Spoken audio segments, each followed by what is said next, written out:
안녕하십니까. 행복한 아침 이재용입니다. 안녕하세요. 장예인입니다. 새로운 달이 시작됐습니다. 오늘은 4월 1일 화요일이고요. 아침엔 좀 쌀쌀하지만 이제 오후가 되면 완연한 봄을 느끼실 수가 있을 겁니다. 그러다 보니까 이제 미뤘던 봄 청소 이제 해야 되겠다. 이런 분들도 많이 계실 거예요. 네, 맞습니다. 그동안 꽁꽁 닫아뒀던 창문 활짝 열고 환기 한번 시키시고요. 이제 겨울옷 집어넣어야죠. 겨울옷 세탁해서 넣고 봄, 여름옷 꺼내실 때가 됐습니다. 봄이 왔다 하면 금세 또 여름이 오더라고요. 그래 말이에요. 그 겨울 같은 3월 보냈잖아요. 이제 4월은 아마 완연한 봄일 겁니다. 오늘은 또 4월 1일 만우절이죠. 평소에 거짓말 많이 하셨던 분들은 만우절 필요 없는데 거짓말 안 하셨던 분들은 하얀 거짓말 정도, 네. 그 정도 하면서 기분 전환도 한번 해보시고요. 네. 저희는 오늘 음식 가지고 장난치는 아주 나쁜 사람들 있잖아요. 그 사람들에 대한 얘기를 분노 유발자들에서 좀 하겠습니다. 네, 그리고 이어지는 머니에서는요. 화물차 한 대로 버티는 가장 남는 게 없습니다. 라는 사연 준비했습니다. 오늘도 기대 많이 해주세요. 자, 화요일 행복한 아침 본격적으로 시작합니다.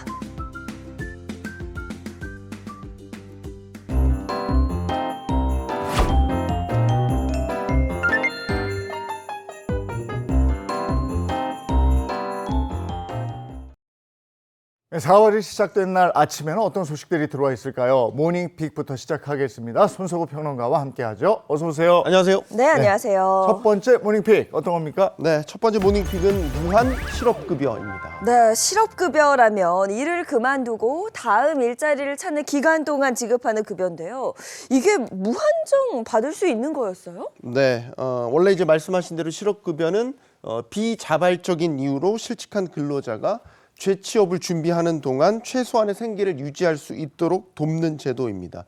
하지만 일부 사람들이 이를 악용해서 실업급여를 노리고 이 취업과 퇴직을 반복하는 경우가 있는데요. 최근에 실업급여를 반복적으로 받는 친구들을 보면서 무기력함을 느낀다는 한 직장인의 글이 화제가 되고 있습니다. 의도적으로 실업급여를 반복해서 받는다는 건데 이게 어떤 사례입니까? 네, 무한 실업급여 받는 친구들이라는 제목의 글인데요. 이 글을 보면 글쓴이는 열심히 직장에서 일하는 자신과 달리 친구들이 번 돈을 피부과나 성형외과에 쓰거나 용돈으로 쓴다고 밝혔습니다. 이 소비에 대한 가치관이 다를 수 있지만 문제는 이 친구들이 실업급여만 9번을 타가고 취직 시에는 또 실업급여를 조건으로 취직을 한다는 것인데요. 자신은 매일 자기 개발을 하고 스트레스를 받으면서 자격증을 따는데 노력하지 않고 돈만 타는 연료들을 보자니 무기력해진다. 정부 정책은 이 노력하지 않는 사람들에게 실업급여를 퍼붓는다. 이렇게 지적했습니다. 계속해서 실업급여를 받아서 뭐 성형수술을 하고 여가를 즐기고 이런 친구들을 주변에서 보면 정말 말 그대로 좀 허탈하죠. 네. 어떻게 이럴 수 있나 싶은데 좋은 제도인데 이걸 좀 악용하는 사례가 많은 것 같습니다. 네, 최근에도 실업급여 제도를 이제 악용해서 사업주와 근로자가 짜고 실업급여를 받거나 아니면 취업한 사실을 숨기고 계속해서 실업급여를 받는 등 부정수급이 늘어나고 있는데요. 이 고용보험법에 따라서 실업급여 부정수급은 분명히 처벌 대상이 됩니다. 적발되면 전액 반환은 물론이고요. 부정수급액의 최대 5배가 추가 징수될 수 있습니다. 또 3년 이하의 징역 또는 3천만 원 이하의 벌금에 처해집니다. 사업주와 공모했을 경우에는 5년 이하의 징역 또는 5천만 원 이하로 처벌이 가중되는데요. 이렇게 실업급여를 악용하는 사례가 늘어나면 결국 제도 자체가 흔들릴 수 있습니다.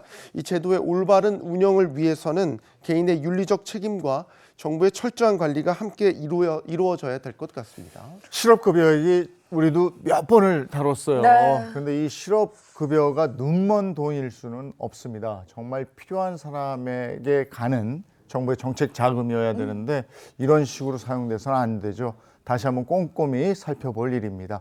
자, 다음 픽 전해주시죠. 네, 두 번째 모닝픽은 외국인 관광객 증가입니다. 네, 한국을 방문하는 외국인 관광객이 증가했다. 참 반가운 소식인 것 같습니다. 네, 코로나19 이전 수준과 비교를 해보면 95% 회복을 했다고 합니다. 이는 국내 관광시장이 팬데믹 이후에 빠르게 정상화되고 있음을 보여주는 지표로 해석이 됩니다. 한국관광공사는 어제 지난달 한국을 찾은 외국인 관광객이 113만 8천여 명으로 2019년 같은 달에 94.7%에 이른다고 밝혔는데요. 이는 지난해 같은 달보다 10.5%포인트 증가한 겁니다. 어느 나라에서 가장 많이 한국을 찾는지 그것도 궁금한데요. 네, 지난달 한국을 가장 많이 찾은 나라 중국으로 34만 1,000명이 방한했고요. 다음으로는 일본, 대만, 미국, 베트남 순이었습니다. 특히 대만과 미국, 베트남 관광객 수는 2019년 같은 기간보다 오히려 증가해서 눈길을 끌었는데요. 전문가들은 항공 노선 확대와 한류 열풍, 적극적인 관광 마케팅이 외국인 관광객 증가에 긍정적인 영향을 미쳤다고 분석하고 있습니다. 또한 올해 안에 코로나19 이전 수준을 완전히 회복할 가능성이 크다는 전망도 내놓고 있습니다. 아니 진짜 명동 가보면 확 달라졌어요. 정말 외국인들이 많죠. 정말 많습니다. 더 많은 외국인들이 한국을 찾아서 우리 대한민국의 진가를 한번 직접 보고 확인하고 갔으면 좋겠습니다. 다음 픽 전해주시죠. 네, 세 번째 모닝픽은 손상된 시력 회복 가능입니다. 또 하나의 반가운 소식인데요. 손상된 시력이 다시 회복 가능하다. 이게 어떤 내용인지 궁금합니다. 네, 국내 연구진이 세계 최초로 손상된 시력을 회복시킬 수 있는 신약 개발에 성공했다는 소식입니다. 김준욱 카이스트 생명공학과 교수 연구팀은요, 망막신경을 재생시켜서 시력을 회복할 수 있는 치료법을 개발했다고 지난 30일 밝혔는데요. 이번 신약은 망막 질환의 종류와 관계없이 시력 회복이 가능하다고 합니다. 이 망막이 손상되면 실명까지 이를 수 있는데 이 망막 손상된 망막을 재생시킨다 이겁니까? 네, 그렇습니다. 한국망막학회는 망막 박리부터 당뇨, 망막병증, 또 망막 정맥 폐쇄, 황반 변성까지 4대 망막 질환을 꼽고 있는데요. 연구팀은 이 프록스1이라는 단백질이 망막 재생을 막는다는 사실을 발견하고 이 단백질에 결합하는 항체를 발굴해서 생쥐 실험을 진행한 결과 망막 신경세포가 재생되고 시력이 회복된다는 사실을 확인했습니다.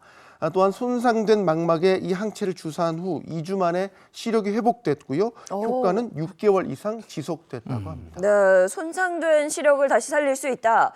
굉장히 의미 있는 연구인 것 같습니다. 네, 현재 시중의 망막 치료제들은 진행을 늦출 수는 있지만 이번 연구는 이 손상된 시력 자체를 되살릴 가능성을 열었다는 점에서 의의가 크다고 볼 수 있겠습니다.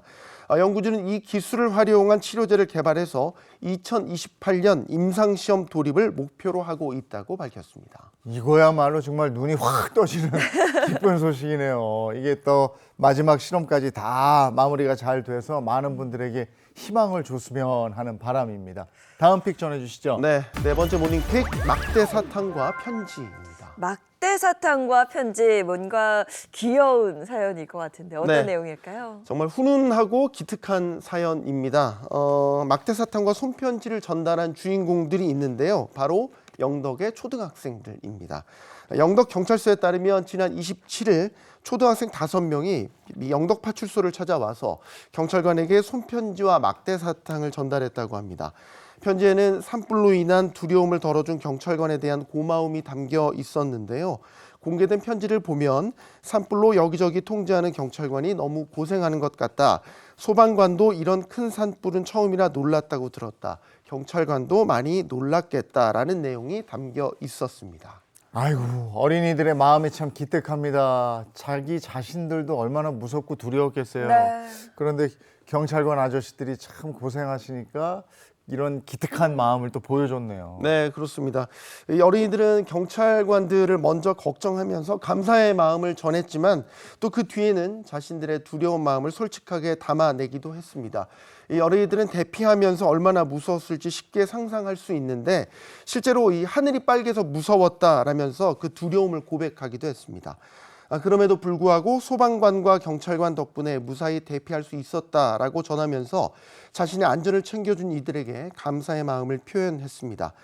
편지 아래에는 또 불길을 향해 달려가는 소방차와 경찰차를 손수 그려 넣기도 했는데요. 손편지와 막대 사탕을 받은 경찰관은 어린 학생들의 따뜻한 마음이 전해져서 뿌듯하다. 산불이 진화되고 복구가 완료될 때까지 주민들의 생명과 안전을 지키는 데 최선을 다하겠다 이렇게 전했습니다. 네, 어려운 상황 속에서도 따뜻한 마음이 있었습니다. 이런 손편지 받으면 다시 한번 내가 열심히 해야지 하는 마음이 생길 것 같아요. 네. 자, 오늘 모닝픽 여기까지 하겠습니다. 손석우 평론가와 함께했습니다. 고맙습니다. 고맙습니다.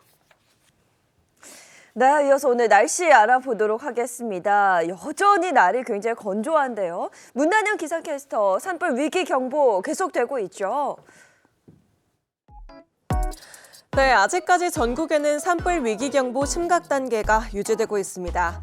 비가 오기 전까지는 봄철의 건조함을 밀어내기 어렵겠는데요. 건조한 대기에 큰 일교차로 환절기 건강관리 잘 해주셔야겠습니다. 서울을 비롯한 수도권과 영남을 중심으로 건조특보는 여전히 발효 중입니다. 건조주의보는 실효습도 35% 이하의 날씨가 이어진다는 건데요. 이 실효습도가 50%를 밑돌면 성냥개비 한 개로 기둥에 불이 붙을 정도입니다. 아직까지 메마른 공기에 화재에 주의하셔야겠습니다. 오늘도 전국이 대체로 맑고 건조하겠습니다. 내일 전국에 비가 내리기는 하지만 5mm 정도의 약한 비가 예상돼 건조함을 해소시켜주기에는 어렵겠습니다. 오늘 한낮 기온은 평년 기온을 훌쩍 웃돕니다. 서울과 청주 17도, 대전과 광주 18도까지 오르겠습니다. 새벽부터 국외 미세먼지가 유입되면서 오늘 수도권의 미세먼지 농도는 종일 탁하겠습니다. 여기에 세종과 충남은 오전 한때, 강원 영서와 충청은 밤에 일시 나쁨 수준을 보이겠습니다. 내일 약한 비가 내린 뒤에는 대체로 맑다가 토요일에는 중부와 전북에 비가 지나겠습니다. 지금까지 날씨 전해드렸습니다.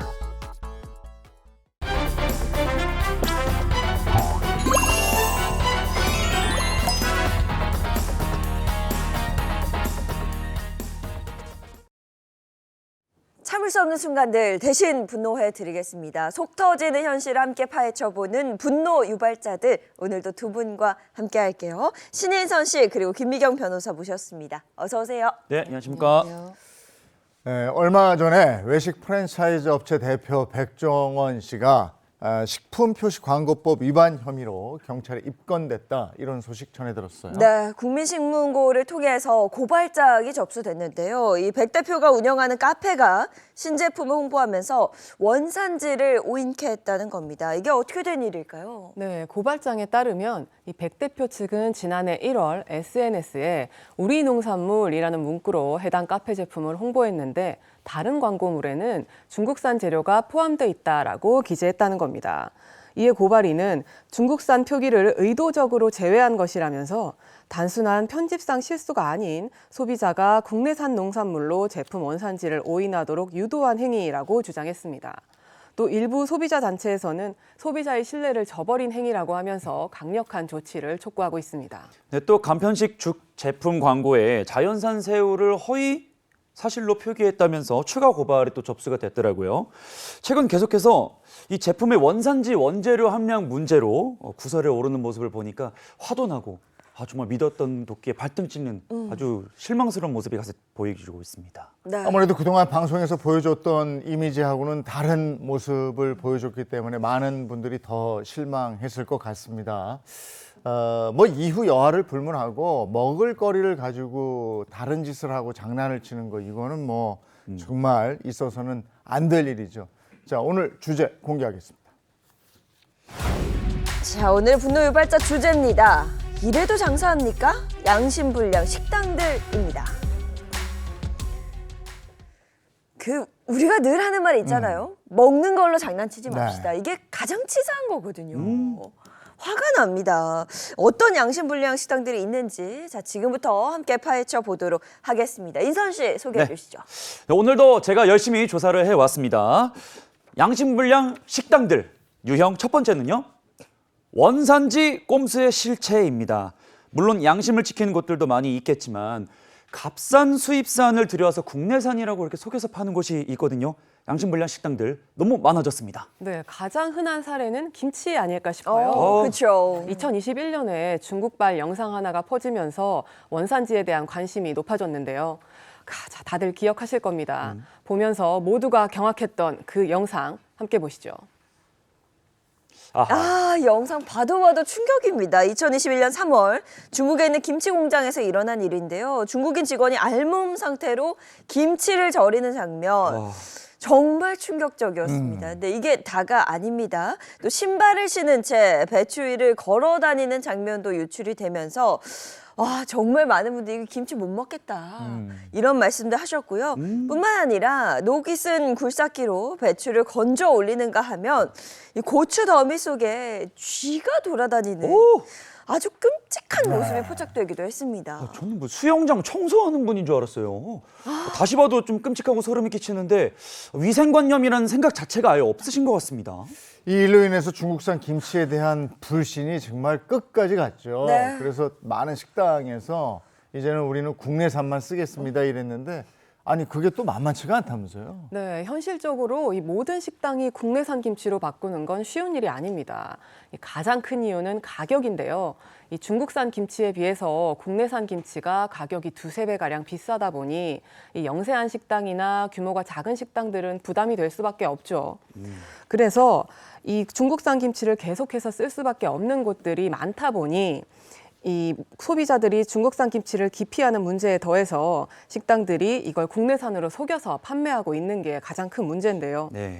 최근에도 이 국내산 김치를 중국산 김치를 국내산으로 속여서 판매한 업체들이 형사 입건되거나 과태료 처분을 받았는데요. 원산지 표시법에 따르면 원산지 표시를 하지 않은 경우에는 1,000만 원 이하의 과태료가 부과되고요. 원산지 표시를 거짓으로 한 경우에는 7년 이하의 징역이나 1억 원 이하의 벌금에 처해질 수 있고 횟수에 따라서 과징금이 부과될 수도 있습니다. 근데 여기서 궁금한 게 하나 있는데요. 원산지 표시라는 게 국내에서 김치를 만들었더라도 중국산 배추로 만들면 이게 중국산인 건가요? 국내산인 건가요? 네, 정답을 말씀드리기 전에 퀴즈를 하나 드릴게요. 네. 이 중국산 콩을 사와서 국내에서 콩나물로 키웠다면 이 콩나물의 원산지는 어떻게 표시해야 될까요? 이게 뭔가 나은정 기른정인가요? 그렇죠. 제가 봤을 때는 그냥 콩 그 씨앗 자체가 어쨌든 그것도 중국 흙에서 나온 거니까 네. 아무튼 뭐 중국산? 본투비 중국이니까 그러지 않을까요? 본투비 중국산. 네. 이재용 아나운서는 어떻게 생각하세요? 그렇게 이게 중국 거니까 아니 근데- 근데 그래 우리 그 있잖아 콩 얘기할 때 네. 장단 콩이다. 오. 장단에서 난 콩이야 장단 콩인 거잖아. 네. 그럼 이 중국에서 났으니까 중국 거 아닌가? 저도요. 그 기른정이 더 무섭다고. 저는 국내산으로 해야 되는 거 아닌가? 저는 그렇게 생각해요. 정답은요? 네, 이 식당 주인 A 씨는 김제시에서 식당을 운영하면서 이 중국산 콩을 원료로 한 콩나물 56kg을 국내산으로 속여서 손님상에 내놓은 혐의로 기소가 됐는데요. 이 재판의 쟁점은 이 콩나물의 원산지를 중국산으로 표시해야 되는지 국내산으로 표시할 수 있는지였습니다. 이 양측의 의견을 보시면요. 이 변호인은 음식점에서 사용한 콩나물은 중국산 콩을 우리나라에서 키운 것으로 국내산이 맞다면서 이 사건에서 원산지를 국내산으로 표시한 것은 허위에 해당하지 않는다라고 주장했는데요.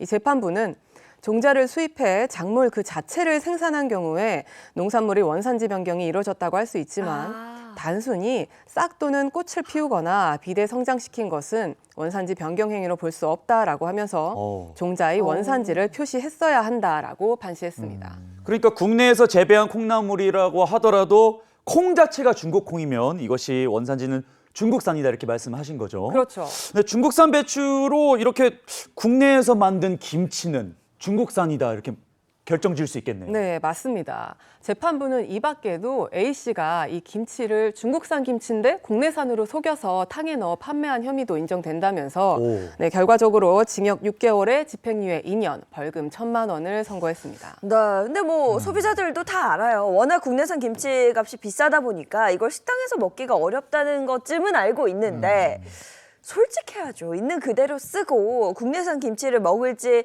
국내산 김치를 파는 식당을 먹을지 선택하게 했어야 되는데 이걸 속이는 건 이건 잘못된 게 맞습니다. 그러니까 원산지를 솔직히 차라리 공개하고 네. 그러니까 중국산 절임 배추를 들여다가 저희가 위생적으로 양념을 해서 김치를 만들었다. 이렇게 솔직하게 얘기를 하는 게 훨씬 네네. 좋지 않을까. 근데 오히려 이거를 국내산으로 속이고 눈 가리고 아웅한다? 이거는 나중에 걸리면은 법에도 위반되고 소비자들이 반감을 사죠. 그쵸. 맞습니다. 예를 들자면요. 일본산 수산물을 국내산으로 둔갑시키는 경우 아무래도 일본산 수산물에 대한 부담과 거부감이 조금 있다 보니까 원산지를 숨겨서 판매하는 그런 식당들이 있었습니다. 관련 영상 준비해봤는데 함께 보시죠. 자, 경남 통영의 한 수산물 유통업체가 경찰에 적발이 됐습니다. 일본산 방어와 참돔 등을 국내산으로 둔갑시켜 이 제주도에 유통시킨 건데요. 2020년 12월부터 10개월간 5톤 화라차 70대 분량 총 57만 명이 먹을 수 있는 양을 팔아 넘겼습니다. 그러니까 이 후쿠시마 원전 때문에 그 일본산 수산물을 기피하는 소비자들이 많았잖아요. 네. 이게 속여서 판 거죠, 그러니까. 네. 근데 이게 국내산이다 이랬는데 이런 거는 전문가가 아니고서는 이게 수입산인지 국내산인지 모르잖아요, 일반 소비자는. 맞습니다. 네. 피해 업체가요, 110곳이 넘었다고 합니다.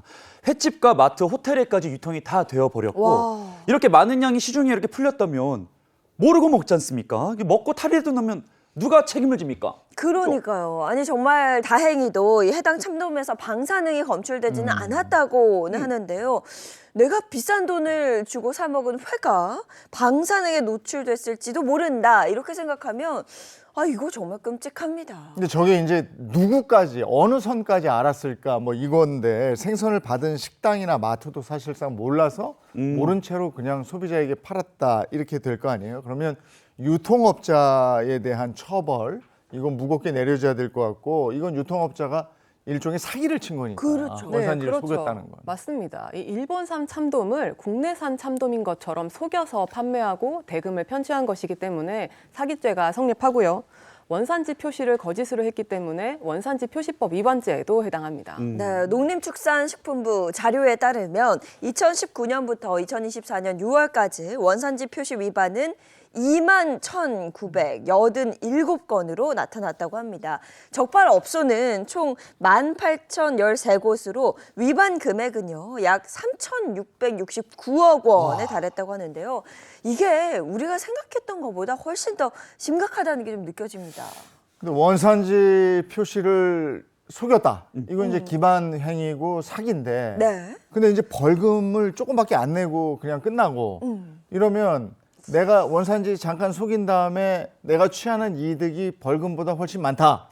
이러면 이제 이렇게 하는 거 아니겠어요? 그렇죠. 네. 이게 좀 더 강하게 처벌을 해야 될 텐데라는 생각이 드네요. 네, 보다 강력한 처벌이 필요합니다. 이렇게 양심불량, 원산지를 속이는 식당들 알아봤고요. 또 소비자를 속이고 기만하는 양심불량 식당 어디가 있는지 한번 보겠습니다. 어떤 유형이 있을까요? 네, 양심불량 식당 두 번째 유형입니다.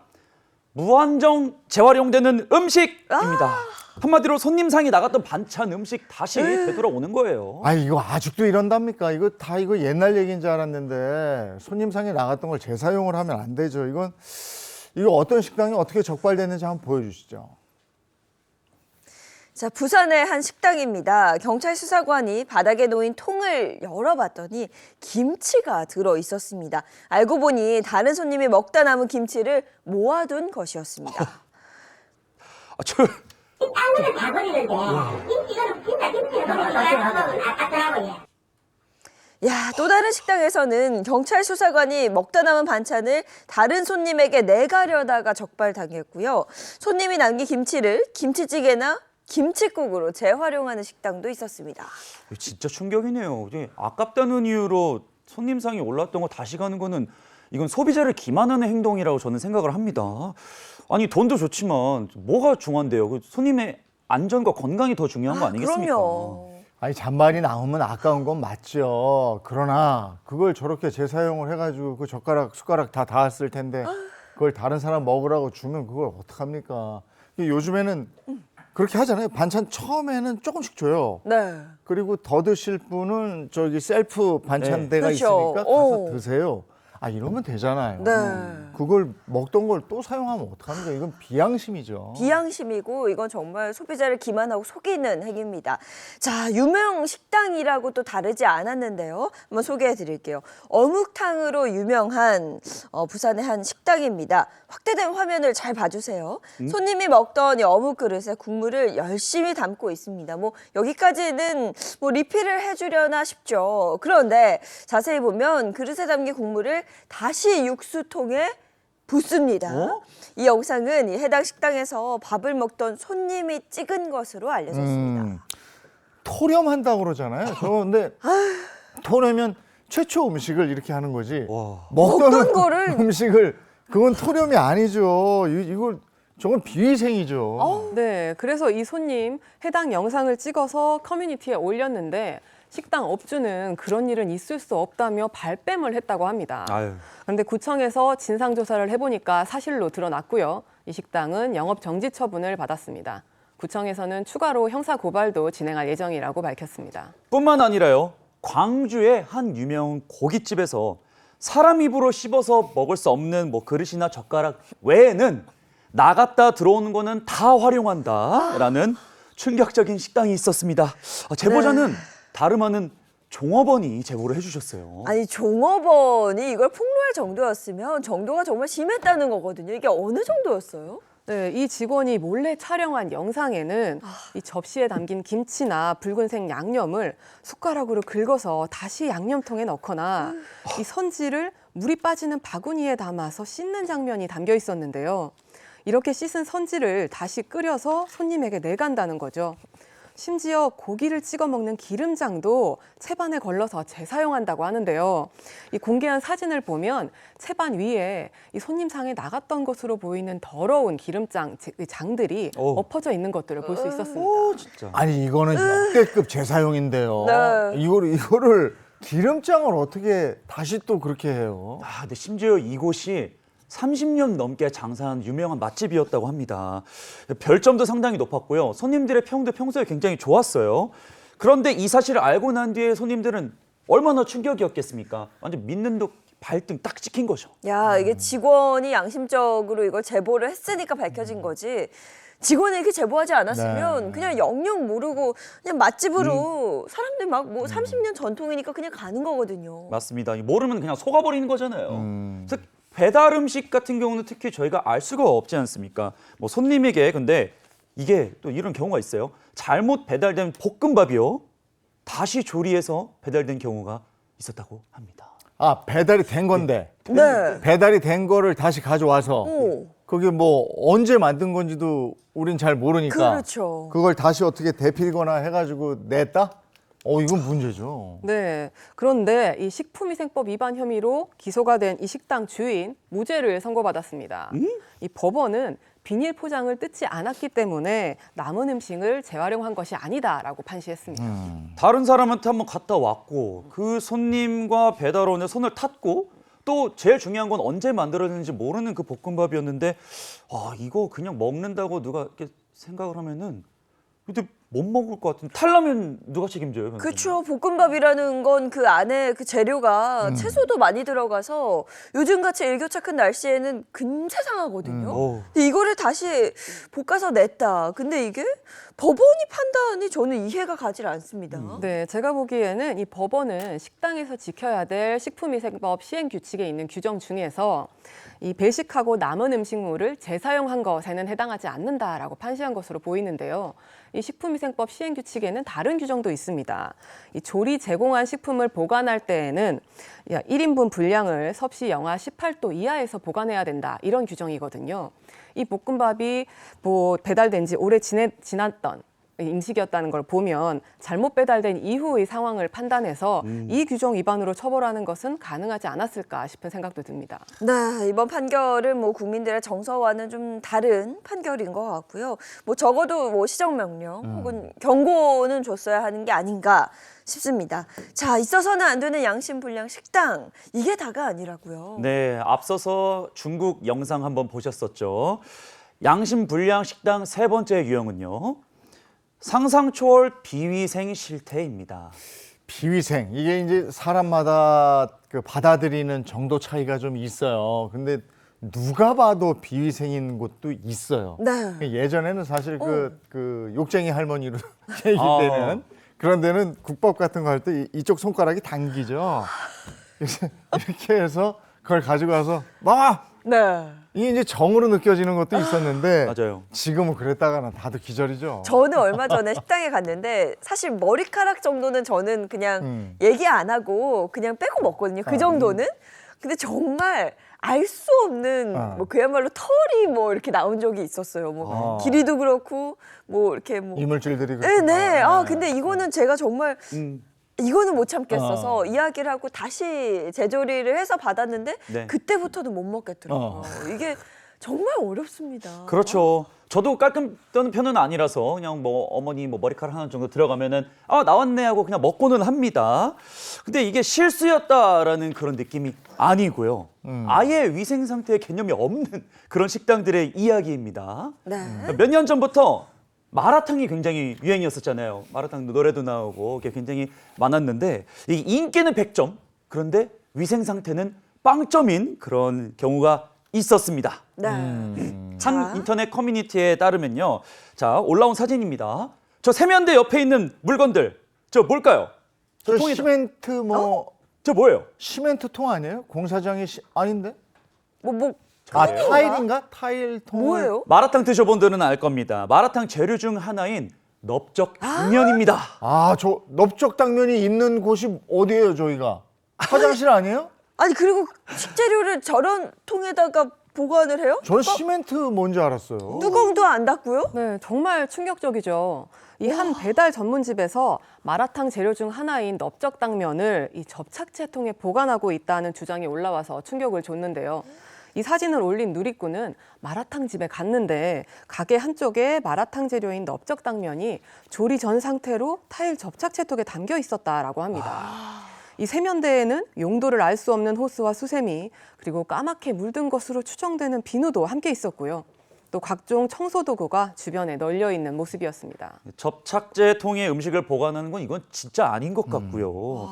뿐만 아니라 그동안 마라탕집의 위생에 대한 말들이 더 많았었지 않습니까? 예. 아니 심지어는 먼지가 풀풀 나뉘는 공사장 현장에서 음식을 조리하는 예도 있었대요. 맞습니다. 바로 소개해드리려고 했습니다.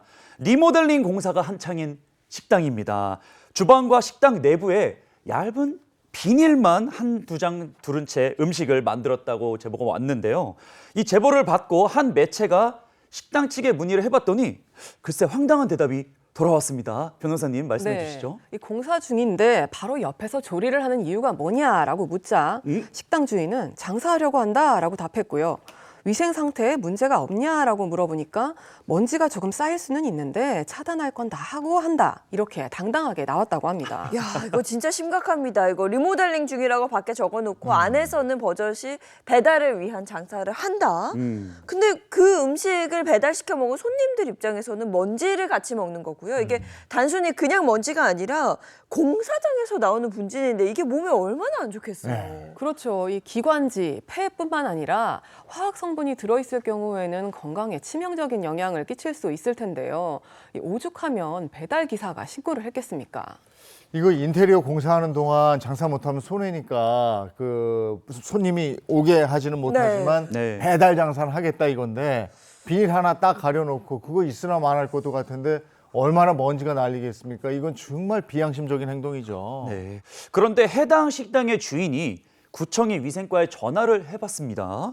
공사 중에 배달 업무만 하는 거는 문제가 없다고 했다는 거예요. 근데 이게 문제가 없는 게 아닌 것 같은데 변호사님 이거는 현장에 나와보지 않았기 때문에 모르는 거 아니겠습니까? 맞습니다. 그리고 주방에 먼지가 날리는 것 같다라는 제보만으로는 처분을 하기 어려울 수 있어서 현장 방문이 필요할 텐데요. 이 배달 기사의 제보가 방송에 나가자 식당은 영업을 중지했고요. 구청에서 현장 점검을 나갔을 때는 영업을 하지 않고 있었다고 합니다. 이 구청에서는 추가 점검을 실시할 예정이라고 하니까요. 이후로 위생 문제가 발견이 되면 처분을 받을 텐데 이제 이 식당도 조심하겠죠. 네. 앞으로 뭐 다른 식당에 배달 음식 시켜 먹을 때마다 자꾸 다 불안감이 쌓여가지고 배달 음식 먹어야 되나 이런 생각도 드는데 아닌 것도 있으니까 여러분 한번 알아보시고요. 제보가 있으면 제보 부탁드리도록 하겠습니다. 그런데 이번에는요. 또 계속 나옵니다. 제대로 설거지가 되지 않은 그릇에 음식을 그냥 담아내는 위생 불량 식당을 고발하려고 합니다. 우리 사진 한번 보실까요? 자, 빈 그릇에 김치 국물이 덕지덕지 붙어 있지요. 근데 저게 다 먹은 그릇이 아닙니다. 세척실에서 세척을 하고 나온 그릇이에요. 에이, 저게 무슨 세척이 된 그릇이겠어요. 저건 뭐 오. 세척 전이네. 설거지라는 게 저렇게 더러우면 좀 말이 됩니까? 제가 고발해드리겠습니다. 양양 고속도로에 위치한 한 휴게소 식당입니다. 해당 휴게소에 입점해 장사를 하고 있다고 밝힌 제보자는 이건 너무 심해도 이건 아닌 것 같은데 여러분들에게 좀 알려드려야 될 것 같다라고 하면서 글을 써주셨는데요. 해당 식당에서 음식물 찌꺼기가 붙은 그릇을 그대로 사용하고 있다 하셨는데 그 세척기를 열어보니까요. 곰팡이도 가득했대요. 어휴. 세척기인데 세척을 해야 되는 세척기에 곰팡이가 피어 있다? 그러면 그 세척기에 넣고 그릇을 씻는 거잖아요. 네. 그 곰팡이가 그냥 그릇에 다 붙을 것 같은데 이게 덕지덕지. 네, 식당을 운영하는 사업자는 이 식품의 조리와 제공 과정에서 철저한 위생 관리를 해야 되는 법적인 의무가 있습니다. 제대로 세척되지 않은 이런 그릇을 사용하거나 곰팡이가 핀 세척기를 방치하는 것은 식품위생법 44조 위반에 해당할 수 있거든요. 경미한 위생불량이라면 시정명령이나 과태료가 부과되겠지만 심각한 위반 사항이 적발되면 영업정지나 과징금 부과 처분을 받을 수 있고요. 위반 내용에 따라서 3년 이하의 징역 또는 3천만 원 이하의 벌금에 처해질 수도 있습니다. 이런 비위생적인 식당에서 손님들이 먹고 탈이 나면은 보상받을 수 있습니까? 네, 가능합니다. 이 식당에서 제공한 음식으로 인해서 건강상 피해를 입었다면 손해배상을 청구할 수 있는데요. 이 병원 진단서나 치료 기록, 각종 영수증 등을 잘 준비해 두셔야 됩니다. 그리고 이 문제가 된 식당을 식품의약품안전처나 아니면 지자체에 신고하면 행정처분이 이루어질 수도 있습니다. 앞으로 누구라도 위생 상태가 불량한 것을 발견하시면은 사진이나 영상으로 꼭 이렇게 제보 부탁드리고요. 앞서 신고해 주셨던 배달 기사분들 그리고 종업원들 정말 감사드립니다. 네, 누리꾼들도 굉장히 분노했을 것 같은데요. 어떤 의견들이 있었는지 궁금해요. 네, 누리꾼들은요. 솜방망이 처벌이 문제 아니냐. 두 번 다시 개업 못하게 강한 법 규정이 필요해 보인다. 적발돼서 억울해요? 먹은 사람들은 얼마나 억울하겠어요? 돈 주고 먹은 건데. 영업정지가 아니라 사업자 영구 폐기시켜라와 같은 의견을 주셨어요. 재사용하고 비위생적인 상황에서 조리하고 게다가 양까지 속여서 소비자들에게 판매하고 이런 식당들이 또 있다는 거잖아요. 네, 맞습니다. 양심불량 식당 마지막입니다. 줄어든 양, 늘어난 속임수입니다. 우리 제품에 보면 어떤 재료가 얼마나 들어가 있는지 다 이렇게 적혀 있잖아요. 재료 함량을 실제 배합이랑 다르게 표시해서 판매를 했다는 겁니다. 이유식 제조업체가 고발됐습니다. 아니, 아기들이 먹는 이유식은 엄마들이 정말 깐깐하고 또 꼼꼼하게 살펴보는 부분이거든요. 그 성분 확인하고 그다음에 아이한테 주는 부모님이 굉장히 많으실 텐데요. 네, 맞습니다. 한 이유식 브랜드의 아기 이유식에는요. 한우가 15.7%, 비타민체가 8.7%라고 표기가 되어 있는데요. 실제 배합 비율을 보니까 한우 5.6%, 비타민체 6.8%에 불과했습니다. 새우가 들어갔다는 또 다른 이유식에는요. 아보카도 9.5%, 새우 10.8%로 표기를 해놓고 실제로는 반도 안 됐다고 합니다. 와, 표기상으로는 10% 들어있다고 해놓고 실제로 5%가 들어있다. 이게 사기 아닙니까? 네, 그 앞서 보신 일본산 참돔을 국내산 참돔인 것처럼 속여서 판매한 이 사례처럼 이 경우도 사기죄가 성립하고요. 식품표시광고법 위반죄도 성립을 합니다. 그리고 이 이유식 제조업체는 이 허위 표시된 이유식을 판매해서 큰 수익을 얻었을 걸로 보이는데요. 만약에 그 이득액이 5억 원을 넘어간다면 형법상의 사기죄가 아니라 특정 경제범죄 처벌 등에 관한 법률 위반죄가 성립해서 더 큰 처벌을 받을 수 있습니다. 네, 그리고 작년에 정말 또 난리난 사건이 하나 있었습니다. 비계 삼겹살 아마 기억하시는 분들 예. 많으실 텐데요. 참. 제주의 한 흑돼지 전문 식당에서 나온 삼겹살입니다. 믿어지세요? 98% 이상이 비계인 이 삼겹살을 먹었다는 손님의 글이 올라오자 나도 비슷한 일을 당했다 이런 글들이 이어지면서 비계 삼겹살 논란이 끊이지 않았습니다. 이 식당뿐만이 아니라요. 백화점 식품관에서도 이 비계 삼겹살이 판매된 논란이 있었는데 위에 있는 고기는 멀쩡했지만 아래에 깔린 부분은 대부분 뭐 비계 덩어리였습니다. 와, 저거. 와, 고기가 저한테 뭘 먹으라는 거예요. 네. 사실 뭐 비계가 조금 붙어 있어야 맛이 있다라는 말은 있긴 한데 저건 조금이 아니라 그냥 비계 덩어리인데. 그쵸. 너무하지 않습니까? 아니 사람들이 백화점에 가서 물건 사는 이유가 조금 비싸더라도 여긴 상당히 위생적일 것이고 제품이 좋을 것이다 이런 그쵸. 건데 저기서 프리미엄을 외치는 백화점에서 샀는데 삼겹살이 비계가 야 이건 논란이 일만하죠. 네, 이런 일들이 계속되니까 농식품부에서는 이 소비자가 한눈에 보고 확인할 수 있도록 이 제품을 겹쳐서 포장하지 말고 단면이 보이게 하나씩 포장을 하라고 권고를 했는데요. 이 말 그대로 권고지 강제성이 없다 보니까 이런 비계 삼겹살 논란이 끊이지 않는 것 같습니다. 네, 오늘 이야기 나누면서 정말 충격적인 부분들이 많았습니다. 우리가 매일 먹는 음식인데 원산지 속이고 음식 재활용하고 심지어 위생도 안 지키는 곳이 많다는 게 이게 정말 답답합니다. 그 본인의 양심에 맡기면 좋겠지만 그게 안 되니까 법으로 이제 처벌을 해야 되는데 처벌 수위는 약한 거죠. 네. 네, 지금 어떻게 돼 맞습니다. 네, 위반 행위를 처벌하는 규정을 둔 법률이 많지만 법정형에 비해서 이 처벌이 낮은 상황이고요. 그러다 보니 소비자의 역할이 점점 중요해지는데요. 가게에서 원산지 표시를 제대로 하고 있는지 확인하고 잘못된 점이 확인되면 적극적으로 신고하는 것도 하나의 방법이 될 겁니다. 식당들의 위반 사항에 대해서 계속해서 문제가 불거져야 식당들도 위반 행위를 하면 장사를 할 수 없겠구나라는 인식을 갖게 될 거라고 생각합니다. 네.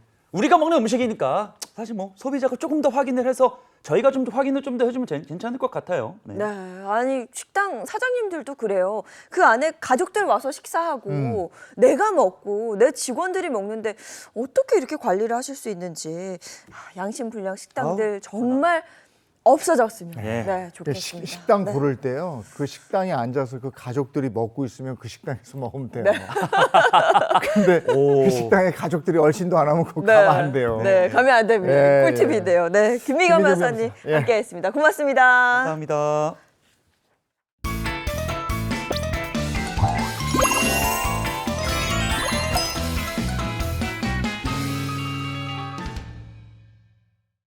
네, 행복한 아침 함께하고 계신 지금 시각이 8시 12분을 지나고 있습니다. 자, 이번엔 돈에 대한 궁금증 한번 풀어보죠. 머니 시간입니다. 네, 오늘은 또 어떤 사연 나눠볼지 기대되는데요. 오늘의 고민입니다. 화물차 한 대로 버티는 가장 남는 게 없습니다. 라는 사연 준비했습니다. 화물차를 직접 운행하는 하시는 가장. 거죠. 네. 이게 어떤 분들은 또 돈 많이 버는 분들도 있고 또 어떤 분들은 힘들다는 분들도 있어서 오늘 한번 알아봐야 되겠습니다. 김현우 소장과 얘기 나누죠. 어서 오세요. 네, 안녕하세요. 네, 반갑습니다. 화물차 기사라고 하면은 네. 말 그대로 화물을 싣고 네. 배송을 해주시는 기사분들이신 건데. 그렇죠. 근데 이분들은 회사에 이렇게 좀 소속되어 있는 분들은 월급을 받는다고 저는 알고 있고. 네. 근데 개인적으로 배송하시는 분들은 수입이 좀 괜찮다고 저는 들었거든요. 맞아요. 네, 그렇습니다. 뭐 화물차도 여러 종류가 있죠. 뭐 1톤, 5톤, 뭐 덤프 트럭 이렇게 여러 가지가 있는데 화물차 종류에 따라서 다르지만 특히 이제 대형 화물 같은 경우에는 그 운송 건당 비용이 상당하다고 합니다. 네. 계약하는 방식은 다 다르지만 대부분 개인 사업자이기 때문에 이 배송 건당 돈을 받게 되는데 이걸 업계에서는 탕이라고 한다고 하더라고요. 한 탕, 두 탕. 그렇죠. 한 탕에다 두 탕, 뭐 이렇게 표현하는 그 탕인 건데, 그럼 진짜 말 그대로 내가 일한 대로 혹은 뭐 일한 만큼 네. 받을 수 있는 거잖아요. 그렇습니다. 어. 이 근무 형태도 개인 사업자고 좀 전에 말씀드린 것처럼 탕 단위로 돈을 받다 보니까 일하는 만큼 돈을 벌 수 있는 직업 중에 하나인데요. 하지만 현실적으로는 이 화물차 운전자의 수입이 우리가 생각하는 것만큼 그렇게 높지 않을 수 있고 오히려 경기의 영향도 상당히 타는 업종이라고 보시면 됩니다. 경기에 영향을 받겠죠. 뭐 건설 현장이나 이런 게 줄어들었을 예. 때는 열심히 일하고 싶어도 일거리 자체가 줄어들기 때문에 수입도 줄어들 수밖에 없는 것이고 또 일의 특성상 새벽을 달리거나 밤새 달리거나 네. 하는 일이 있어서 이게 굉장히 힘들다고는 들었어요. 예, 힘들고 위험하고 그래서 대략적인 수입을 한번 살펴보면요. 이 계약하는 방식이 개개인마다 조금씩은 다르지만 아까 탕이라고 말씀드렸던 그 건당 페이로 대략 계산을 해보면 한 번에 한 13만 원에서 15만 원 정도를 받는다. 그러면 하루에 4탕을 뛰는 차량이 있다면 이론상으로는 하루에 뭐 60만 원을 벌겠죠. 1급이 60만 원이면 한 달에 주 20일만 일해도 1,200만 원이란 일단 개선은 나오잖아요. 와, 1,000만 원이 넘어가네요. 네. 엄청 많이 버시는데요? 근데 이게 하루 4탕을 잡았는데 만약 장거리를 운행할 경우에는 하루에 4번 왔다 갔다 하기는 사실상 힘듭니다. 그리고 한번 갔다가 올 때는 또 빈 차로 와야 되고 하루에 그러면 한 건에서 2건으로 끝나는 경우가 많고요. 또 20일 내내 일이 있다면 좋겠지만 그런 경우도 거의 드뭅니다.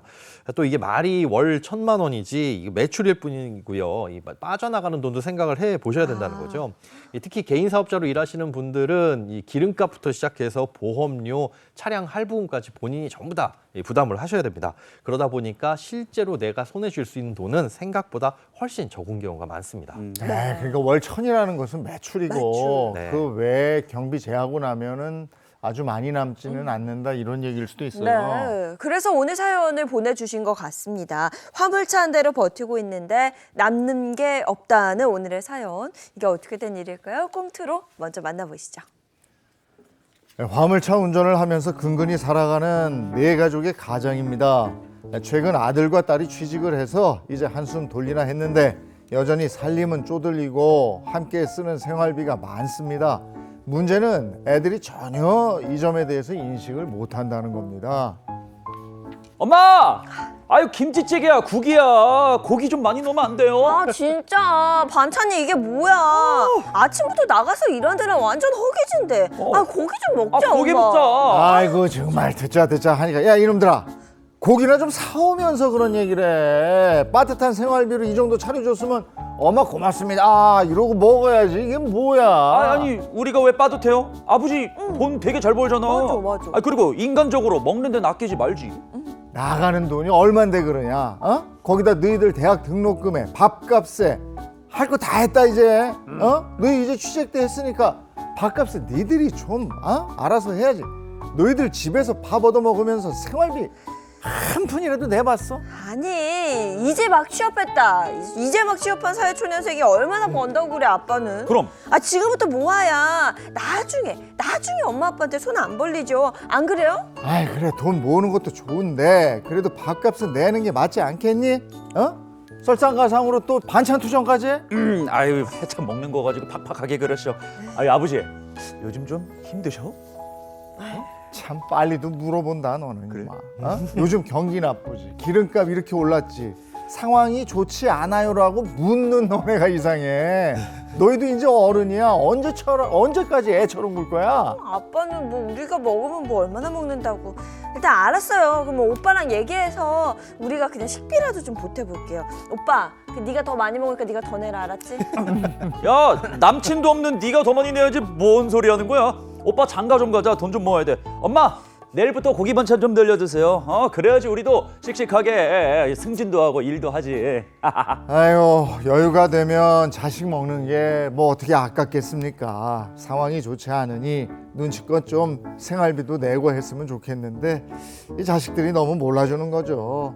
자식들에게 진지하게 얘기하자니 이게 마음이 쓰이고 수입을 더 늘릴 방도를 찾아야 하니 또 고민입니다. 야, 뭐 어딜 가나 자식들은 이렇게 철이 없습니다. 뭐 취직을 했다는 거 보니까 그래도 20대 후반 정도는 네. 됐을 것 같은데 반찬도 고기 타령이 말 됩니까? 저도 사실 부모님에게 그 밥값을 내드린 적이 없어요. 집에서. 네. 가끔씩 외식할 때는 사드리는데 집에서 밥을 그렇게 얻어 먹으면서 밥값을 제가 보충해 드린 적은 한 번도 없었던 것 같은데 네. 그러고 보니까 이제 나도 좀 이렇게 철이 없었구나 이렇게 하는데 뭐 좀 더 드려야 되나요 지금이라도. 아니 얘네들은 어떻게 나가서 안 먹고 맨날 집에서 밥을 먹나 봐. 전략적이요. 아니 부모님 입장에서 보면 아이들 다 컸는데 네. 진짜 그 취직해서 돈도 버는데 나는 힘들면 이런 생각 하겠어요. 그리고 노후 준비도 해야 되잖아요. 네, 그렇죠. 이 자식 키우는 부모님들이라면 다 아마 공감을 하실 것 같은데요. 부모님들도 참 딜레마인 것 같아요. 매일 집에서 밥 먹는 거 보면은 넌 언제쯤 독립하냐 하면서도 매일 밖에서 밥 사 먹는 거 보면 좀 안쓰러워하시고 또 아이 안 먹으면 안쓰럽다고 차려주시면서도 생활비는 언제 줄 거냐 이렇게 말씀하시잖아요. 맞아요. 이제 네. 밖에서 먹을 바에 그 돈을 나한테 달라 뭐 이런 게 아닐까 싶은데 예전에도 저희 할머니가 막 살아계실 때 집에서 밥 먹으면은 왜 맨날 김치찌개만 나오냐 그랬어요. 이 친구들이 지금 김치찌개 맛있게 먹고 있는데 네. 지금은 김치찌개 없어서 못 먹거든요. 그때 등짝 스매시 한번 맞았습니다. 공짜밥 먹으면서 투정을 많이 했죠. 그러니까 내가 공짜밥을 먹었었구나. 감히 그랬구나. 감히, 네. 아 근데 저는 결혼하고 처음 처음 마트를 둘이 갔을 때 그때 딱 느낀 게 많아요. 아, 2인 가정에 이 정도로 많이 사야 되는구나. 생활비가 이렇게 드는구나를 저는 결혼하고 나서야 알았거든요. 그러니까 이게 번거롭기도 하고요. 돈도 돈이고 해보지 않는 이상 모르는 거예요. 이게 사람들이 직접 당해봐야 하는 거예요. 네. 그리고 엄마 아빠는 당연히 나한테 해주는 거다 이렇게 네. 생각하니까 그분들이 그렇게 어렵구나 하는 걸 모르는 거거든요. 네, 그걸 모르니까 이렇게 투정도 부립니다. 네. 부모님들이 다 그렇잖아요. 본인들 좋은 거 쓰고 맛있는 거 먹으면서 안 해주는 게 아니라 다 아끼고 사느라 못 해주는 거예요. 건데. 안 해주는 게 아니고. 그렇죠. 사실 뭐 이 사연만 봐도 그렇습니다. 요즘 경기도 안 좋은데 이 화물차를 계속 운행을 하고 계시다면 이게 유지비만 해도 만만치 않거든요. 맞습니다. 이 자녀분들이 사실 부모님의 경제 상황을 알기가 어려운데요. 이제 뭐 꽁트에서도 나왔지만 이 대학 등록금에 뭐 밥값까지 여지껏 전폭적인 지원을 해주다 보니까 자녀들은 막연하게 아 우리 부모님 그래도 뭐 먹고 사실만 하구나 이렇게 좀 안일하게 생각을 하는 것 같아요. 그런데 자녀들이 이렇게 성인이 됐으면 어느 정도의 재정 상황은 아이들하고 공유를 할 필요가 있습니다. 뭐 독립을 하든 생활비를 하든 앞가림 문제 스스로 하라고 자녀들한테도 얘기를 해주셔야 된다는 거죠. 네, 맞습니다. 자식들도 알 건 알았으면 좋겠어요. 네. 이게 뭐 잠깐은 서운할 수 있어도 부모 자식 관계가 더 오래 갈 수 있는 그 길이 아닐까 싶은데요. 네. 자, 이 아버지가 지금 어떤 상황인데 이렇게 힘들다고 하시는지 상황을 좀 봐야죠. 현재 상황 좀 보여주세요. 자, 50대 후반의 외벌이 가장입니다. 4억 원 상당의 자가 아파트가 있고요. 다행히 대출은 따로 없는 상황이에요. 화물차 운수업 종사하고 있고 월 수입이 총 900만 원, 금융자산 4,800만 원이 있습니다. 그런데 보험 계약 대출이 3,600만 원이 있어요. 와, 근데 예상대로 월 수입이 굉장히 높습니다. 900만 원. 근데 대출이 3,600만 원 이게 보험 계약 대출이라고 한다면 가입한 보험 상품에서 약관 대출, 네. 약관 대출을 받았다는 건데 이 약관 대출이고 옛날부터 소장님 말씀했던 매드 대출, 네. 나쁜 대출 아닙니까? 나쁜 대출입니다. 약관 대출은 그야말로 생계형 대출이라고 부르는데요. 이분이 연금보험을 납입하고 있어요. 그런데 그 연금보험을 해약했을 때 받을 수 있는 해약 환급금을 담보로 받는 건데 지금 18년 정도 납입을 하셨고 납입 원금은 7,200만 원에 해약했을 때 받을 수 있는 돈 7,600만 원입니다. 근데 이 중에서 조금씩 대출을 받은 게 3,600만 원이라는 게 돼버린 거죠. 그럼 이제 연금 돌려받고 이럴 때 대출금 빼고 남은 잔액만큼만 받게 된다는 거군요. 네, 근데 충격적인 건 사실은 이게 종신형 연금이면 연금으로 개시할 수도 없습니다. 갚지 않는 이상은 못 쓰는 건데 여기에 대출이자는 계속 나가고 있죠. 그리고 해약 환급금의 한 90%까지 담보대출을 받을 수는 있지만 이거 갚을 때까지 이자 계속 내야 되거든요. 못 갚으면 보험이 해약될 수도 있으니까 유지하려면 계속 보험 이자를 내야 돼서 부담이 가중될 수밖에 없습니다. 지금 보시면 현재 상황 월 수입이 900만 원인데 대출까지 받아야 한다면 이거는 생활비가 부족하다는 게 좀 확실히 보이거든요.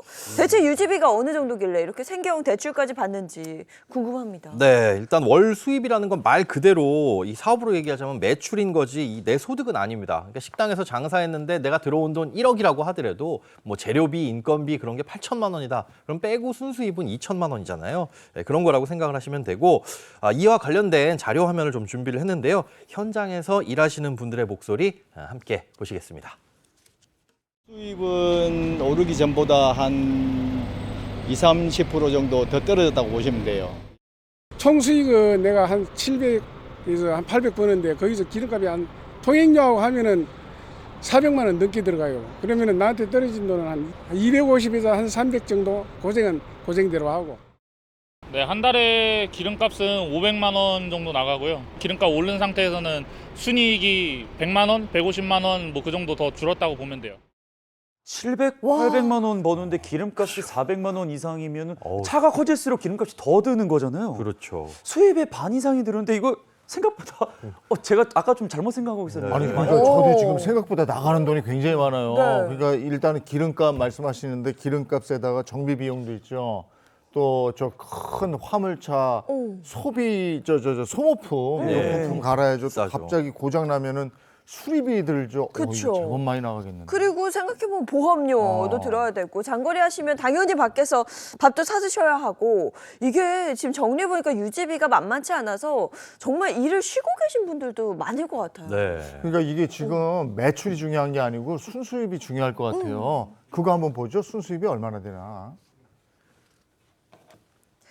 자, 순수입 한번 보도록 하겠습니다. 아버지의 월 수익 총 900만 원이었죠. 그중에서 기름값이 월 400만 원, 차량 할부 월 90만 원, 차량 보험료 월 30만 원, 정비, 수리비, 통행료, 세금 등등 해서 모두 55만 원. 이걸 다 제한 순수입이요.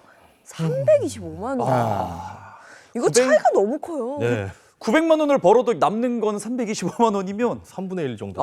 고정 지출이 워낙 많으니까 내가 아무리 열심히 운전을 하고 일을 한다고 해도 번 만큼 더 나가는 거거든요. 네. 기름값 유지비 더 나가는 거니까요. 근데 이거는 평균적으로 아무 일 없이 일을 했을 경우예요. 네. 그러니까 이게 무슨 일이 있을 경우에는 이거보다 더 수입이 줄겠는데요. 줄죠. 맞습니다. 만약에 사고라도 났다 그러면 사고 난 그 기간 동안은 또 운행을 못 하실 거고 또 사고 나면 당연히 보험료도 크게 오르겠죠. 이 수리비가 더 나갈 수도 있는 거고요. 화물차는 연비가 낮고 또 장거리 운행이 많기 때문에 기름값이 가장 크게 차지를 하고요. 운송거리가 길어질수록 또 연비가 낮은 차량일수록 이렇게 이 기름값 비중은 늘어나게 될 수밖에 없습니다. 최근에는 그나마 기름값이 조금 떨어졌지만 한창 이 유가가 비쌀 때 이때는 정말 이 부담이 말도 못하셨을 것 같은데요. 또 화물차는 사고 시에 이 피해 규모가 상당히 크기 때문에 우리가 그냥 일반적으로 생각하는 자동차 보험료 수준을 생각하시면 안 됩니다. 네. 못해도 200만 원, 300만 원 정도는 연간 이 보험료로 나가니까 그런데 여기에 사고까지 난다? 그럼 보험료는 할증돼서 정말 무시 못하는 수준이 될 수 있죠. 아니 그리고 저는 보면서 놀란 게 지금 차량 할부가 보시면 월 90만 원이거든요. 이게 네. 꽤 많이 들어가요. 그나마 이분은 조금 낮은 편입니다. 이 화물차는 신차 기준으로 뭐 1억이 넘어가기도 하거든요. 그러다 보니까 많은 운전자가 차량을 개인적으로 소유를 할 때 한 번에 돈을 주고 사는 경우는 거의 없습니다. 이렇게 할부로 구매를 하는데 할부금이 또 고정비로 빠져나가는 거죠. 또 할부금이 끝나야 순수입이 늘어나겠지만 그러면 그때 돼서 차가 또 노후되거든요. 또 사야 돼요? 예, 차량을 교체하면 이건 거의 사업을 하시면서 계속적으로 발생하는 비용이라고 생각하시면 됩니다. 수사님 이거 흡사 제 얘기 같은 게 휴대폰 2년 지나고 약정 끝나고 또 사고 이게 저렴하면 또 사야지 또 사고 이렇게 되는 건데 이 할부의 늪에 빠지는 악순환이 계속 되는데요. 네, 그럴 수밖에 없죠. 야, 이게 지금 장거리 운행하면서 기름값은 물론이고 소모품 교체 비용도 만만치 않고 지금 드는 돈이 한두 푼이 아니에요. 그러다 보니까 4인 가족 월 생활비 325만 원 순수입인데 생활하기도 빠듯한 거고. 네. 자, 지출 내역 한번 보겠습니다. 자, 이 가족의 생활비 내역 한번 보겠습니다. 순수입이 325만 원이었죠. 그런데 이제 지출이 332만 원입니다. 자세한 내역을 보시면요. 고정비에 132만 원 들어가는데 거주비 35만 원, 통신비 20만 원, 교통비 10만 원, 건강보험과 국민연금 합해서 55만 원, 그리고 대출이자 12만 원 나가고 있습니다. 또 식비와 기타 생활비 해서 변동비가 130만 원, 저축 월 40만 원, 연금보험에 30만 원씩 넣고 있습니다. 저축과 보험에 내는 돈이 70만 원이 있긴 합니다만은 쓰는 거 보니까 쓰는 돈이 들어오는 돈보다 지금 많은 상황이에요. 그러다 보니까 이 돈을 가지고 가정을 운영해야 되는 어머니 입장에서 보면 김치찌개에 돼지고기 한번 넉넉하게 넣지를 못하고 있는 상황입니다. 그러게요. 그럼 모자란 돈은 매달 이렇게 대출을 받아 쓰고 계셨던 건데 네네. 그러다 보니까 대출이 눈덩이처럼 막 불어나 버리고 아까 얼마라고 그랬죠? 약관 대출이 3,600만 원? 네네. 대출이자가 한 달에 12만 원이면 이것도 적은 돈이 아니거든요. 그렇죠. 이것만 없어도 12만 원 아낄 수 있는데 이게 단순히 아껴서 될 문제인가를 보면 사실 그렇지가 않습니다. 수입을 늘리든 지출을 줄이든 해야 되는데 가장 큰 문제는 이 함께 살고 있는 두 자녀입니다. 이분이 생활비에 너무 큰 부담을 주고 있어요. 맞아요. 일단 생활비를 일절 보태는 것도 없고요. 또 통신비 20만 원이나 나가는 거 보면 이 자녀분들의 통신비까지 부모님이 지원을 해주고 있는 걸로 보입니다. 이런 것도 조정을 하셔야 되고 그리고 눈에 띄는 게 연금보험이에요. 이거 유지하느라 보험료 30만 원 나가고 이것도 담보대출 받아가지고 이자 12만 원 합쳐서 42만 원 나가고 있죠. 연금보험이 복리이긴 하더라도 금리도 그렇게 높지도 않고 또 이자 납입하느라 효율도 떨어지니까 차라리 연금보험 해약하셔가지고 대출 상환하시는 게 나을 것 같습니다. 네, 자 그렇게 했을 때 월 나가는 보험료 30만 원, 또 이자 12만 원 해서 총 42만 원의 여유가 좀 생길 수 있는 겁니다. 자, 이게 저 생활비 받을 게 아니고 지금 상황에서는 부모님께 용돈, 지원금을 좀 드려야 될 것 같아요. 드려야 돼요. 네. 두 자녀가 직장 생활을 하고 있고 월급이 있으니까. 자, 자녀들 재정 상황 한번 보죠. 자, 아들, 딸의 수입 지출 상황 한번 보겠습니다. 아들 수입이 월 280만 원인데 네. 그중 지출이 170만 원입니다. 어디에 뭘 쓰고 있냐 봤더니요. 차량 할부금 70만 원, 용돈 80만 원, 아이고. 보험 20만 원 들어가고요. 주택 청약 10만 원, 주식 40만 원, 적금 60만 원 등 모으는 돈이 110만 원이었습니다. 딸 수입 볼게요. 딸 수입은 월 240만 원이고요. 지출 90만 원 내역 보시면 차비 20만 원, 용돈 50만 원, 보험 20만 원, 저축 150만 원입니다. 적금에 100만 원, 주택 청약에 10만 원, 투자에 40만 원 쓰고 있습니다. 자, 이거 혼나야 되겠네, 이거. 아들, 딸 지출 내역 보니까 이 한마디로 얘기하면 이제 지들 할 건 다 해. 네. 다 해요. 네. 괘씸해 아주. 그리고 차량 할부금도 있고.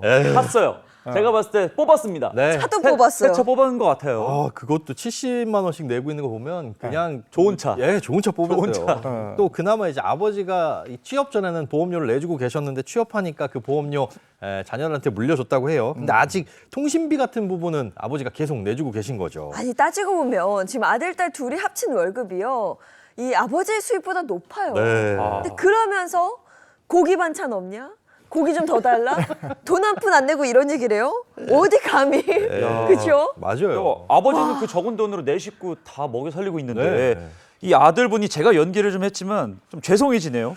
새 차 가지고 할부로도 갚고 있고 자기 뭐 여동생보다 적금도 적게 들면서 밥값 생활비 내야죠. 분담해야 될것 같아요. 맞습니다. 이게 정말 당연한 거예요. 생활비 분담은. 만약에 이제 생각해 보세요. 이 부모님과 같이 안 살고 내가 독립해서 따로 살고 있다. 그럼 뭐 전세를 얻더라도 전세 대출 이자라도 나가고 월세라면 월세 나갈 거고 밥도 내가 다 해 먹어야 되니까 그런 생활비 주거비 다 나가겠죠. 거기에다가 뭐 전기요금, 수도요금 이런 것까지 생각을 하면 아무리 싸게 쳐도 한 달에 50만 원의 주거비는 들어갈 수밖에 없습니다.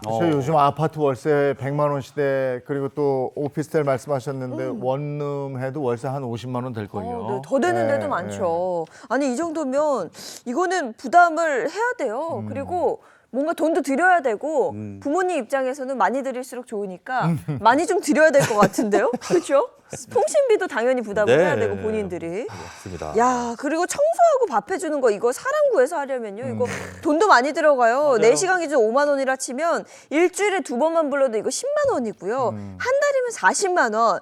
월세 집안일에 이거 한 100 정도는 깔고 가야 되는 건데 이거 생활비 차감해야죠. 네. 제가 지금까지 막내로서 거저 누렸던 걸 생각해 보니까 정말 감사한 일이다라는 생각이 다시 한 번 듭니다. 네. 그런데 300만 원 채 안 되는 월급에서 100만 원 내라고 하기에는 조금 너무하다는 말이 나올 것 같기도 하고. 그런데 이 자녀들이 얹혀 살다 보니까 수입 대비 지출이 좀 과해요. 특히 이제 아들 소비, 아까 말씀하셨잖아요. 이게 주거비 부담이 없다 보니까 그래, 요 정도 여유는 되지 해서 용돈도 80만 원 쓰고 있고 여기에 차량 할부금 70만 원. 이게 말이 안 되죠. 이렇게 지출이 늘다 보면 본인 미래를 준비하는 것도 더뎌지니까 요건 좀 조정을 해야 됩니다. 뭐 사실 적정선이라는 게 있나 싶습니다만 어느 정도 부담하는 게 좋을 것 같은데 어느 정도면 하면 많이요. 네. 많이 드려야죠. 최소한 네. 이 통신요금 정도는 본인들이 내야 되고요. 그리고 식비, 주거비 정도로 그래도 최소 부모님께 한 30만 원 정도는 드려야 된다라고 봅니다. 네, 여유가 좀 된다면 50 정도 네. 드리는 것도 나쁘지 않겠다 싶은데 사실 뭐 수입이라는 게 갑자기 뭐 늘릴 수는 없어요. 당연히 지출을 줄여야 하는 상황인데 이제 부모님 얘기로 돌아가서 아까 연금 보험 해약하라고 말씀하셨고 네. 나름 이제 허리띠를 졸라매고 살고 계십니다. 근데 더 줄일 수 있는 부분이 혹시 좀 있을까요? 네, 있습니다. 일단 통신비 현재 20만 원 나가고 있잖아요. 이거 자녀분들 통신비는 자녀들이 내라라고 넘겨주시고 또 이 두 분 이제 부모님의 통신비도 알뜰폰으로 바꾸시면 두 분이서 5만 원으로 충분합니다. 이렇게 된다면 15만 원 정도 여유가 생기죠. 그리고 앞서 연금보험 요거 30만 원 내시는 것도 해약하시면 보험료 내든 거 30, 그리고 이자 내든 거 12만 원, 42만 원 여유가 생겨요. 그리고 자녀분들한테 최소한 30, 30 60만 원 받으시면 이것만 합쳐도 한 달에 117만 원의 여윳돈이 생깁니다. 여기에다가 기존 저축이 40만 원이셨으니까 한 달 157만 원을 저축할 수 있다는 뜻이거든요. 이거를 10년 동안 저축을 한다라고 한다면 최대 한 1억 8천만 원 정도는 모을 수가 있습니다. 자, 그럼 은퇴 후에 65세 즈음에 활용 가능한 돈이 얼마인지 이걸 따져보시면 되는데 조금 전에 말씀드린 그 1억 8천만 원이라는 돈에다가 뭐 국민연금도 그때 돼서는 나올 거고요. 그리고 추가적으로 뭔가 꾸준한 생활비를 확보하기 원하신다. 그러면 다행히 이 집에 지금 주택담보대출이 없습니다. 이 주택도 주택연금으로 활용하시면은 어느 정도 노후 자금이 확보가 되실 것 같습니다. 네. 그럼 지금까지 나눈 내용을 바탕으로 해서 그 솔루션 한번 보겠습니다. 자, 화물차 운전하면서 4인 가족을 부양하는 아버지, 부족한 생활비 마련 어떻게 하면 좋을지 보겠습니다. 가장 중요한 자녀들에게 생활비 최소 30만 원씩은 받으셔야 하고요. 자, 그럼 월 60만 원이 확보가 됩니다. 30만 원씩 내고 있던 연금보험은 해약할 경우 보험료 30만 원과 대출이자 12만 원이 절약됩니다. 이렇게 해서 총 42만 원의 여유가 생기고요. 통신비도 아들, 딸 거 내주지 마세요. 네, 부부 것만 내서 5만 원 이내로 할 것이라고 해주셨어요. 지금 50세 후반이라고 하셨으니까 60세 이후로는 국민연금으로 내고 있는 30만 원도 없어지니 여유 자금이 30만 원, 그러면 생활비에 있어서 147만 원 정도의 여유가 생기겠습니다. 매달 모자란 돈이 7만 원 정도였는데 이 정도면 뭐 고기도 사 먹고 할 수 있을 것 같습니다. 네. 그런데 연금을 해지하셨으니 노후 걱정이 좀 됩니다. 근데 아이들이 어쨌든 독립하고 나가면 생활비 60만 원이 또 줄어들어요. 근데 네. 규모는 작아지겠지만 어쨌든 이 부부의 노후 자금을 어떻게 활용하면 좋을지 그것도 한번 보죠. 네, 일단 뭐 연금보험을 해약할 경우에는 해약환급금이 나오겠죠. 그렇게 해약환급금으로 나오는 돈 중에서는 500만 원에서 1,000만 원 정도 비상금으로 일단 두시고요. 나머지 3,000만 원을 잘 굴려야 됩니다. 요거를 이제 개인 투자용 국채에 투자하는 걸 제가 추천드리는데요. 5년 만기짜리 개인 투자용 국채에다가 3,000만 원을 투자하게 되면 5년 후에 누적 16.11%의 이자 약 843만 원을 받을 수 있고요. 이건 건강보험료에도 영향을 안 미치게 분리과세가 됩니다. 또 여기에 추가로 매달 100만 원씩 개인 투자용 국채를 매수하면 5년 뒤 또 매달 그 돈이 나오겠죠. 한 세전 116만 원 정도를 수령할 수 있으니까 이것도 연금식으로 활용하면 되고, 남는 돈으로는 단기 목돈 마련 목적으로 적금을 넣는 걸 추천드립니다. 그리고 국민연금이 매달 이제 80만 원 정도가 나오죠. 요 은퇴 시점이 다가오면 이 필요 시기에 맞춰서 주택연금 가입도 검토를 해보시기 바라고요. 4억짜리 주택이면 60세에 신청을 쓸 경우 한 달에 80만 원 정도, 65세에 신청하면 한 달에 약 100만 원 정도를 평생 동안 수령을 할 수가 있습니다. 이게 보니까 부모님들은 잘 살고 계셨는데 네. 자식들이 문제예요. 걱정을 시켜가지고 그런 네. 것 같아요. 자식들 걱정만 싹 빠지면 두 분의 온전한 노후 생활 즐기실 수 있을 것 같습니다. 네, 맞습니다. 이 자녀분들에게도 어느 정도 경제 상황을 공유를 해주셔야 이런 문제가 안 생긴다고 볼 수 있습니다. 네. 그러니까 얘기를 해야 돼요. 네. 야, 너네는 걱정하지 마. 너네 삶을 그냥 살면 돼. 아빠, 엄마가 알아서 할게. 알아서 어떻게 해요? 나이 들었는데. 그러니까 그 사정을 좀 얘기하시는 게 좋습니다. 네. 자, 오늘 여기까지 해야 될 것 같습니다. 김현우 소장님, 신인선 씨 고맙습니다. 네, 감사합니다. 자, 이어서 날씨 한번 알아보도록 하겠습니다. 문단영 기상캐스터, 오늘 날이 좀 풀리나요? 어떤가요? 네, 아직 쌀쌀함이 감돌지만 추위는 한결 나아진 날씨입니다. 저는 추위를 되게 많이 타는 편인데요. 얇은 블라우스 위에 코트를 걸치고서도 버틸만 합니다. 현재 서울의 기온은 5.3도를 보이면서 평년 기온을 웃돌고 있고요. 한낮에는 이보다 더 올라서 큰 일교차를 보이겠습니다. 서울을 비롯한 수도권과 영남을 중심으로 건조주의보가 내려져 있습니다. 이 건조주의보는 실효습도가 35% 이하인 날씨가 이어진다는 건데요. 실효습도 50% 이하로 내려갈 경우에는 성냥개비 한 개로도 기둥이 불에 탈 정도입니다. 아직까지 메마른 공기에 화재에 주의하셔야겠습니다. 오늘도 전국이 대체로 맑고 건조하겠습니다. 내일 전국에 비가 내리기는 하지만요. 5mm 정도의 약한 비로 건조함을 해소시켜주기에는 아직 어렵겠습니다. 오늘 한낮 기온은 평년을 훌쩍 웃돕니다. 서울과 청주 17도, 대전과 광주 18도까지 오릅니다. 새벽부터 국외 미세먼지가 유입되면서 오늘 수도권을 중심으로 미세먼지 농도가 종일 탁하겠는데요. 여기에 세종과 충남은 오전 한때, 강원 영서와 충청 지역은 밤에 일시적으로 나쁨 수준에 보이겠습니다. 내일 약한 비가 내린 뒤에는 대체로 맑다가 토요일에는 중부와 전북, 경북을 중심으로 비가 지나겠습니다. 지금까지 날씨 전해드렸습니다. 오늘은 4월의 첫날입니다. 네. 겨울 같은 3월이 지나갔고 네. 이제 봄을 맞을 준비를 해야죠. 네, 오늘부터는 뭔가 기운차게 환기도 한번 하시고요. 앞서 말씀드렸던 것처럼 봄맞이 대청소도 한번 하시면 좋을 것 같습니다. 좋은 하루 보내시고요. 저희는 내일 아침 7시 돌아올게요. 행복한 아침, 행복한 하루 되십시오. 고맙습니다. 고맙습니다. 즐거운 밤 오아시스 Save next Channel A